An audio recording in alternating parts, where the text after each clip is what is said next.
সাহস করে একদিন কাঁপা কণ্ঠে মেয়েটিকে বলল, আমি আমি তোমাকে ভালোবাসি, তুমি কি আমার জীবনসঙ্গিনী? ছোট্ট বুকটা ফেটে যাচ্ছিল কষ্টে। সে কাঁদল, পান্তর করল, খুলল এক ছোট্ট শরবতের দোকান। রোদের তাপেও মাথা নিচু করল না। একদিন আবার সেই মেয়েটি এলো, দেখে বলল, এই তুই শরবতওয়ালা হয়েছিস? আবার কাঁদল বিড়ালটি, কিন্তু এবারও থামল না। সময় বদলালো, ভাগ্য একদিন হেসে তাকালো তার দিকে।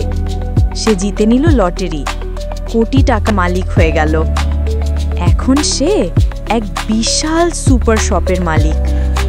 গাড়ি আছে তার, সম্মান আছে তার, আর তার পাশে এক সুন্দর ভালোবাসাপূর্ণ জীবনসঙ্গিনী।